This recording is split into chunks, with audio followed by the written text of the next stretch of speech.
Assalamualaikum warahmatullahi wabarakatuh. Perkenalkan, nama saya Nisrina Jana dari kelas 11 TKJ 4. Di sini saya akan menjelaskan tentang standar jaringan nirkabel. Pertanyaan yang pertama yaitu baca dan cermati artikel tentang standar jaringan nirkabel dari berbagai sumber dengan baik. Standar jaringan nirkabel adalah standar yang dikeluarkan oleh IEEE untuk proses komunikasi jaringan komputer. Standar ini mendefinisikan detail operasional teknologi frekuensi radio yang digunakan untuk komunikasi nirkabel dan memastikan bahwa perangkat nirkabel dari berbagai produsen dapat berkomunikasi satu sama yang lain. Berikut penjelasan dari daftar standar Wi-Fi dari tahun ke tahun. IEEE 802.11 adalah standar yang dibuat pada tahun 1997. Wi-Fi dengan standar ini mendukung kecepatan maksimum sampai 54 MB per detik Mbps. Yang kedua, IEEE 802.11a adalah penerus dari 802.11 yang dibuat pada tahun 1999, berjalan pada pita frekuensi 5 GHz dan 2,4 GHz. Kecepatan yang ditawarkan masih pada maksimum 54 Mbps, namun standar ini masih memiliki sedikit kekurangan, yaitu pada frekuensi 5 GHz. Yang ketiga, IEEE 802.11b. Standar Wi-Fi ini juga dibuat pada tahun 1999 dengan menggunakan pita frekuensi 2,4 GHz. Namun standar ini hanya menawarkan kecepatan maksimum 11 Mbps.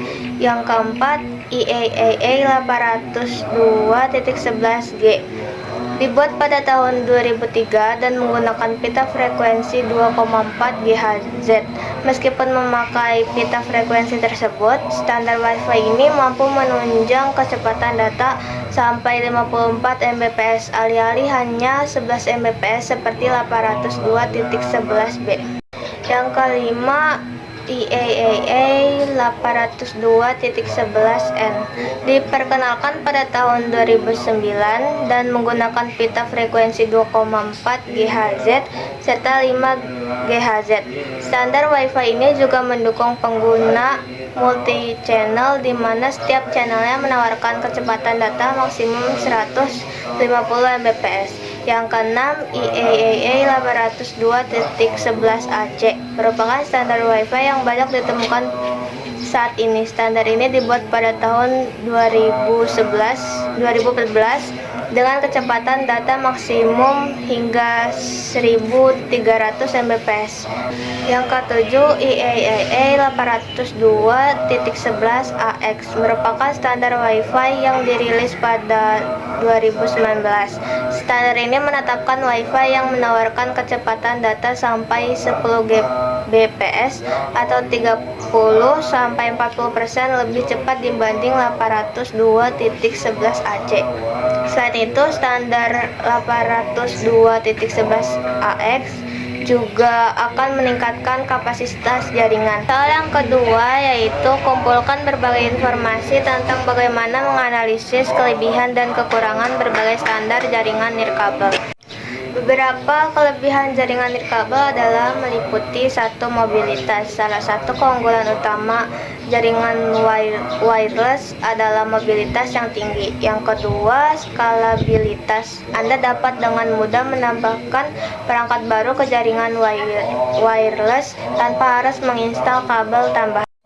Yang ketiga, fleksibilitas. Jaringan wireless dapat dengan mudah diatur ulang atau diperluas tanpa perlu mengganti atau menambahkan kabel fisik. Yang keempat, akses cepat. Jaringan wireless seperti Wi-Fi memberikan akses internet yang cepat dan mudah diakses di banyak lokasi.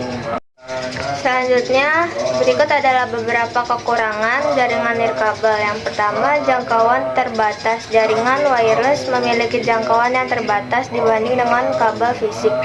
Yang kedua, keamanan. Kekurangan selanjutnya dari jaringan nirkabel adalah berkaitan dengan masalah keamanan. Pasalnya, jaringan ini rentan terhadap serangan dari luar seperti pencurian data, akses tanpa izin, atau peretasan. Yang ketiga, intervensi. Sinyal nirkabel dapat terganggu oleh perangkat lain yang menggunakan frekuensi radio yang sama. Sekian penjelasan dari saya, semoga yang melihat memahami. Wassalamualaikum warahmatullahi wabarakatuh.